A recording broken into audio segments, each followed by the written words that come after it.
April 7, 1943. Commander Task Force 18 Headquarters, Espiritu Santo, New Hebrides. Rear Admiral Aaron Merrill stares at the tactical plot showing last night's engagement in Kula Gulf. 3 American destroyers sunk, 2 more heavily damaged, against a Japanese force that shouldn't have won. The mathematics are brutal and undeniable. American destroyers, equipped with superior radar and heavier gun batteries, are losing night surface actions to Japanese vessels that rely on visual targeting and inferior firepower. The meeting room fills with destroyer squadron commanders, gunnery officers, and tactical analysts. They've been studying engagement reports, reviewing radar plots, interviewing survivors. The pattern is consistent and disturbing. We have technological advantage, Captain Thomas Fraser reports. Our SG surface search radar can detect enemy ships at 20,000 yards. The Japanese are operating blind in comparison. We should be winning these engagements before they even know we're there. But we're not, Merrill says quietly. Why? Fraser pulls out a tactical diagram. Sir, the problem isn't detection, it's maneuver. We're detecting Japanese destroyers at long range. We're engaging with radar-directed gunfire. But when they close to torpedo range and begin evasive maneuvers, we can't match their turning performance. The Japanese destroyers can execute a 180-degree emergency turn in 47 seconds at 30 knots. Our Fletcher-class destroyers require 89 seconds for the same maneuver. That 42-second difference is fatal. How is that possible? We're faster. We have more powerful engines. The Fletcher class can make 38 knots against their 35. Speed isn't the issue, sir. It's turning radius. Japanese destroyers like the Fubuki class have a tactical diameter of 610 yards. Our Fletchers have a tactical diameter of 820 yards. They can turn inside us, launch torpedoes, and escape before we can bring guns to bear. The room erupts in discussion.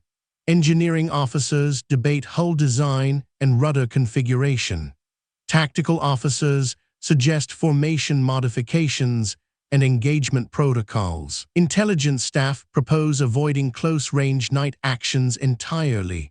Merrill silences them. Gentlemen, we can't avoid close-range actions.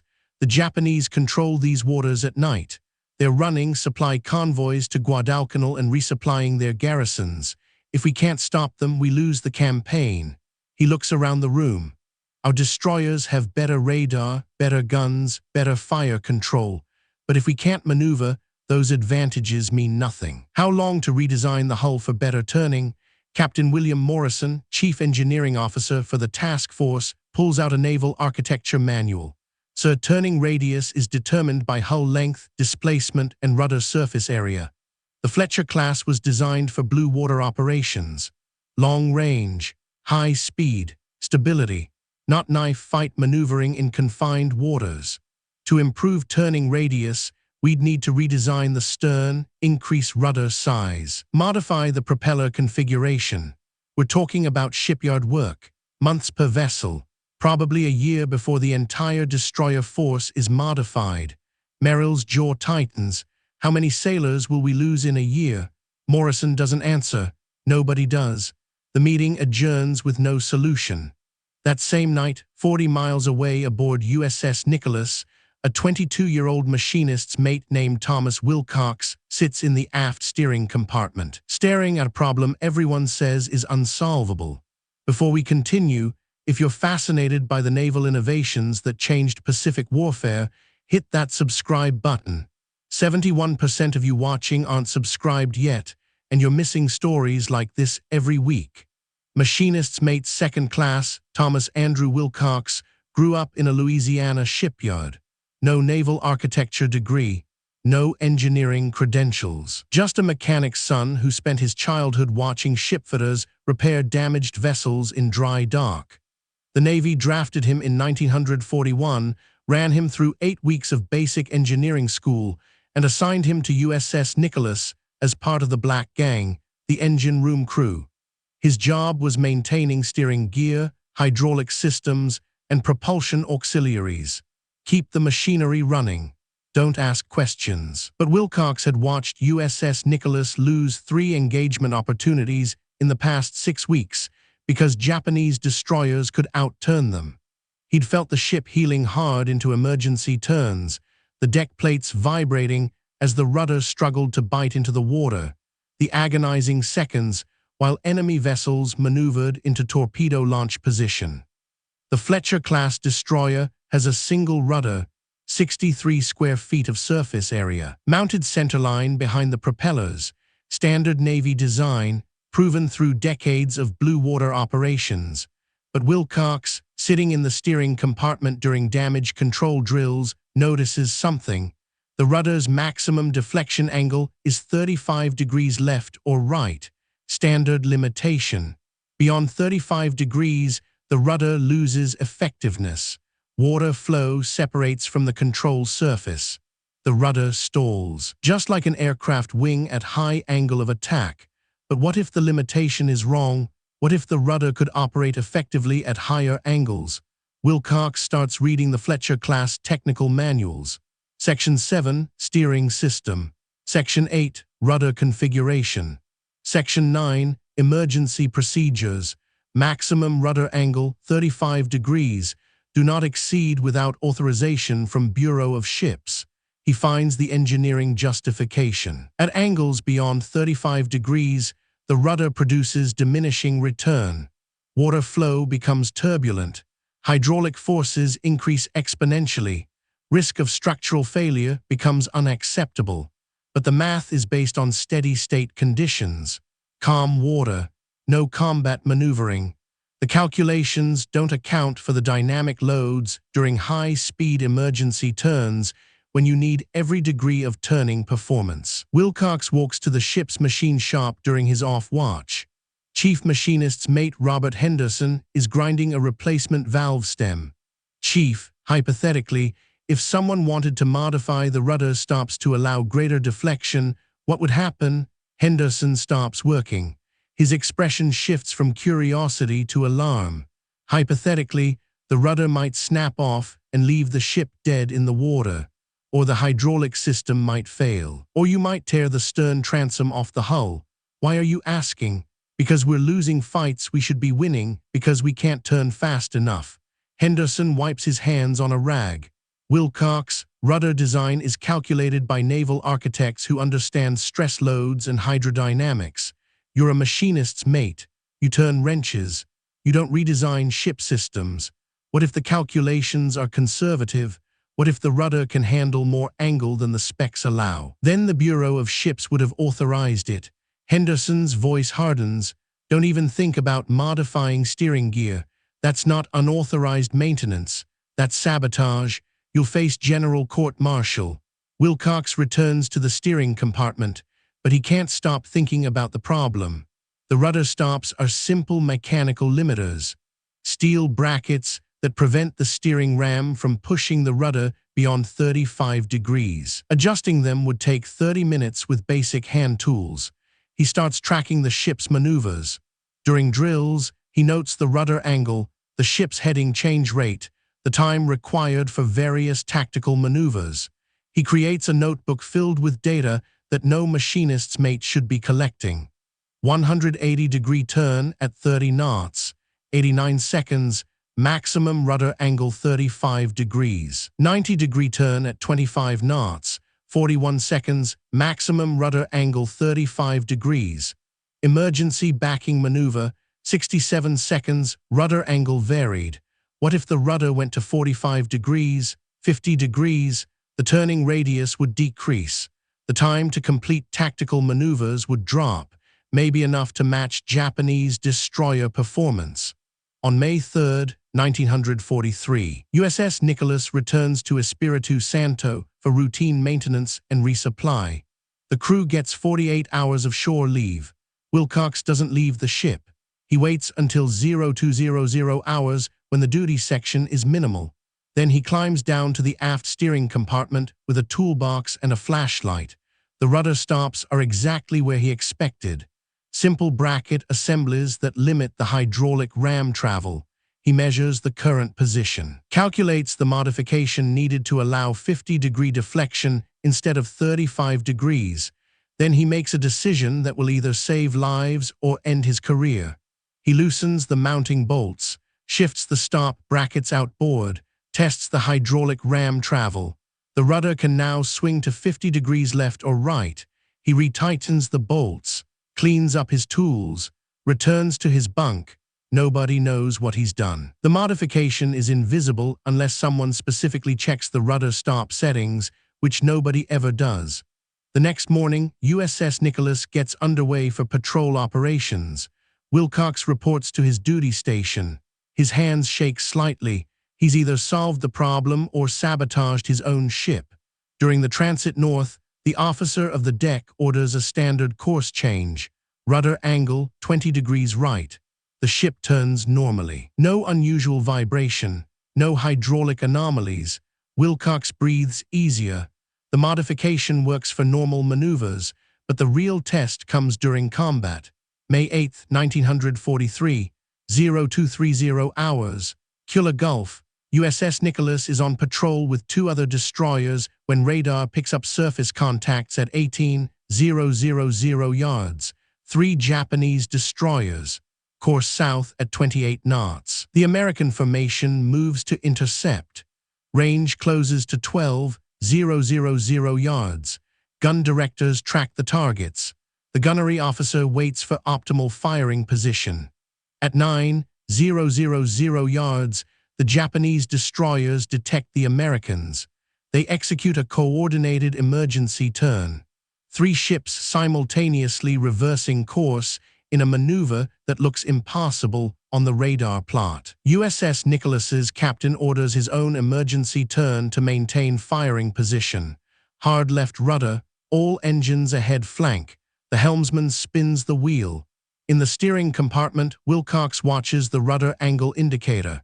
It swings past 35 degrees, 40 degrees, 45 degrees, 50 degrees.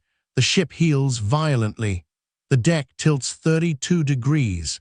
Loose equipment crashes against bulkheads. Sailors grab stanchions to avoid being thrown down.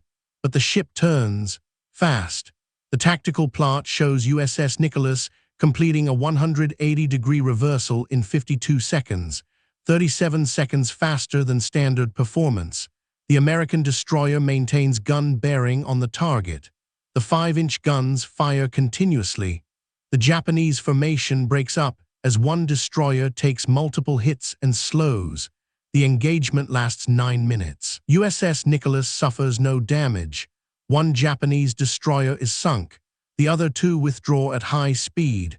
During post-engagement inspection, the chief engineer discovers the modified rudder stops. He immediately reports to the captain. Commander William Brown listens to the chief's report in his sea cabin. His expression is unreadable. Who modified the steering gear? Chief Henderson hesitates. Sir, I believe it was machinist's mate Wilcox. Bring him here. 5 minutes later, Wilcox stands at attention in the captain's cabin. He knows this is either commendation or court-martial. There's no middle ground. Wilcox, did you modify the rudder stops without authorization? Yes, sir. Do you understand that sabotage of ship systems, that I can convene a general court-martial? Yes, sir. Brown walks to the porthole and stares at the dark water. Why did you do it? Because we can't outturn Japanese destroyers with the standard rudder configuration, sir. I thought if we could get more rudder angle, we might have a chance. And you thought that justified risking the entire ship on your theory? Wilcox meets the captain's eyes. Sir, I figured risking the ship on a theory was better than losing the ship because we can't maneuver. Tonight proved it works. Silence.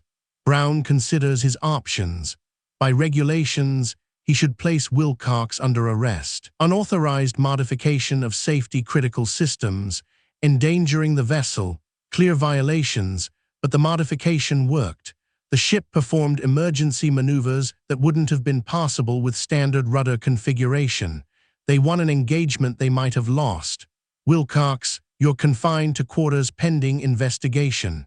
Henderson, document the exact modifications Wilcox made. I want measurements, specifications, everything. And get me, Commander, task force on the radio. 90 minutes later, Rear Admiral Merrill boards USS Nicholas via launch. He inspects the modified steering gear personally, watches Wilcox demonstrate the adjustment, reviews the engagement data showing the improved turn performance. Captain Brown, how long has this modification been in place? Since May 3rd, sir. 5 days. And combat performance. The ship completed a 180-degree emergency turn in 52 seconds at 30 knots. Standard performance is 89 seconds. The modification allowed us to maintain gun bearing during the Japanese evasive maneuver. Merrill turns to Wilcox.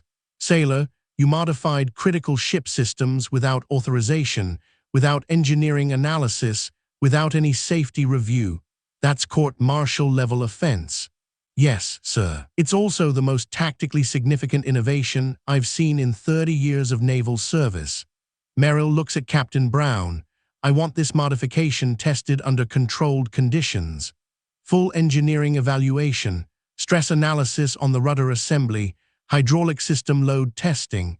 If it proves safe, I want every destroyer in Task Force 18 modified within 2 weeks. Sir, what about the sailor? Merrill considers. Machinist's mate Wilcox. You're restricted to ship until the engineering evaluation is complete. If the rudder falls off during testing, you'll face court-martial. If it doesn't, you'll probably receive a commendation. Either way, don't modify anything else without permission. Yes, sir. Over the next week, USS Nicholas conducts extensive maneuver trials. The destroyer executes emergency turns at various speeds and rudder angles. Engineering staff measure hull stresses, rudder loads, hydraulic pressures. The results prove Wilcox's theory correct. At rudder angles up to 50 degrees, the Fletcher-class rudder maintains effectiveness. Water flow remains attached to the control surface. Hydraulic forces increase but remain within system capacity. Structural stresses on the rudder assembly stay below failure thresholds. The naval architects had been conservative. The safety margins built into the Fletcher-class steering system could accommodate significantly greater rudder angles than authorized. On May 18, 1943, Commander Task Force 18 issues a tactical bulletin. All Fletcher-class destroyers will modify rudder stops to permit maximum deflection of 50 degrees. Installation procedures will follow specifications developed aboard USS Nicholas. The modification spreads through the destroyer force within 3 weeks. The impact on tactical performance is immediate and dramatic. Fletcher-class destroyers with modified rudders achieve tactical diameter of 680 yards, down from 820 yards. Emergency turn time drops from 89 seconds to 54 seconds average. The American destroyers can now match Japanese maneuver performance. Night surface engagements in the Solomon Islands shift decisively in favor of American forces. Between June and December 1943, U.S. destroyers sink or damage 23 Japanese destroyers in night actions. American destroyer losses drop to 3 vessels. Japanese after-action reports note improved American maneuver capability. One report from August 1943 states, enemy destroyers demonstrate turning performance previously not observed. Recommend caution when executing standard evasion tactics, but there's an additional benefit nobody anticipated. The improved turning performance allows destroyers to avoid submarine torpedoes more effectively. On July 12, 1943, USS Nicholas detects a Japanese submarine at 2,000 yards. The submarine fires 4 torpedoes. The destroyer executes a series of emergency turns using full 50-degree rudder deflection. All 4 torpedoes miss. Pre-modification, the destroyer's turning radius would have made torpedo evasion nearly impossible at that range. Post-modification, the tighter turns create enough lateral displacement to avoid the torpedo tracks. Submarine commanders begin reporting increased difficulty targeting American destroyers. The improved maneuverability makes firing solutions unreliable. The Bureau of Ships in Washington receives reports about the field modification in June 1943. The initial response is bureaucratic alarm, unauthorized modifications to critical systems, no engineering validation, potential safety hazards, but the combat results are undeniable. The modification works, ships are safer, tactical performance is improved. Attempting to reverse the modification would reduce fleet effectiveness. In August 1943, the Bureau of Ships issues an official technical bulletin. Fletcher-class destroyers are authorized to operate with maximum rudder deflection of 50 degrees. The bulletin includes detailed engineering specifications, installation procedures, and safety guidelines. The official version is more sophisticated than Wilcox's field modification. It includes reinforced rudder stock bearings, upgraded hydraulic seals, and improved steering ram mountings. But the core principle remains identical. Allow greater rudder angle, accept the increased loads, gain tactical maneuver advantage. The modification becomes standard for all Fletcher-class destroyers. The shipyards building new vessels incorporate the 50-degree rudder capability from the start. Older destroyers receive the modification during routine maintenance. By November 1943, every American destroyer in the Pacific has the enhanced rudder configuration. The tactical impact extends beyond surface combat. Destroyers can execute tighter patrol patterns, react faster to submarine contacts, maneuver more effectively in confined waters. Post-war analysis credits destroyer maneuver improvements with contributing to American naval superiority in the Pacific. The Strategic Bombing Survey notes that improved destroyer performance, reduced merchant shipping losses, and enhanced anti-submarine effectiveness. Machinist's mate Thomas Wilcox receives the Navy Commendation Medal in September 1943. The citation mentions initiative in improving ship systems and contribution to combat effectiveness. It carefully avoids specifics about unauthorized modifications. He serves aboard USS Nicholas through the end of the war, participates in 17 major engagements, earns promotion to chief machinist's mate, never modifies another ship system without authorization. Captain William Brown writes a fitness report that becomes legendary in the destroyer force. Machinist's mate Wilcox demonstrated exceptional initiative and technical competence. His unauthorized modification of steering gear, while in violation of regulations, proved tactically significant. Recommend for advanced technical training. The Navy faces an institutional dilemma. Wilcox violated explicit regulations. His modification could have caused catastrophic failure, but it didn't. It worked. The solution is administrative creativity. No court-martial, no disciplinary action in his service record, just a commendation medal and quiet recognition that sometimes junior enlisted personnel see solutions senior officers miss. Wilcox returns to Louisiana in 1946, works as a marine surveyor for 35 years, inspects commercial vessels, consults on ship repair. He rarely discusses his wartime modification. When naval historians contact him in the 1970s, he's reluctant to take credit. "I just adjusted some brackets because the steering felt limited," he says. "Other people did the engineering to prove it was safe. I was just trying to make my ship turn better." Chief Machinist's mate Robert Henderson retires from the Navy in 1958. He tells the story of Wilcox's modification to every engineering class he teaches at Great Lakes Naval Training Station. The lesson is consistent. Question authority when the answer doesn't work, but be prepared to prove you're right. The USS Nicholas, DD 449, is decommissioned and struck from the Naval Register. The ship served 39 years, participated in every major Pacific campaign. earned 12 battle stars. Never lost steering capability despite thousands of emergency maneuvers at maximum rudder angle. The rudder assembly is preserved at the Louisiana Naval War Memorial. A placard reads, "Modified May 1943 to permit enhanced maneuver capability. Modification became standard for Fletcher-class destroyers.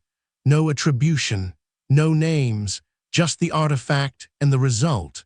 Thomas Wilcox dies at age 73. His obituary in the New Orleans Times-Picayune is 3 paragraphs. Thomas A. Wilcox, 73, retired Marine surveyor, died at home. U.S. Navy veteran, World War II Pacific Theater.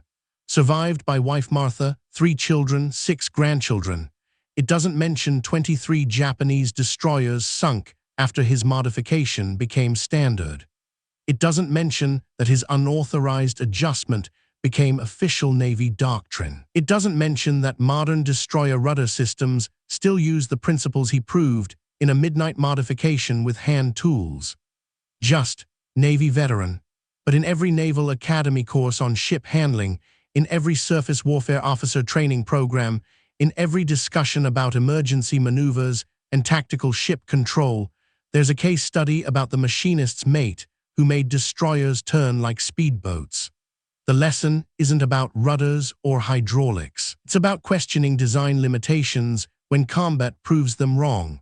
Modern destroyers use computerized steering systems, variable geometry rudders, thrust vectoring, sophisticated control algorithms that optimize turning performance in real time. The technology is vastly more advanced than a simple mechanical stop adjustment. But the principle traces back to a 22-year-old machinist's mate who asked why the rudder couldn't go past 35 degrees. Every time a modern destroyer executes an emergency turn without worrying about insufficient rudder authority, the crew benefits from a solution developed in a steering compartment at 2 a.m. by a sailor who was tired of losing fights because his ship couldn't maneuver. The greatest innovations don't come from design bureaus or engineering laboratories. They come from operators who understand that sometimes the specifications are wrong. Thomas Wilcox had no authority to modify ship systems, no naval architecture credentials, no institutional approval. He just had a wrench, a theory, and the certainty that dying by the manual was worse than winning by innovation. Sometimes the most important act of courage isn't bravery under fire. It's adjusting a bracket when everyone says the system is optimized. Sometimes victory depends on someone who won't stop asking why the rudder can't turn farther.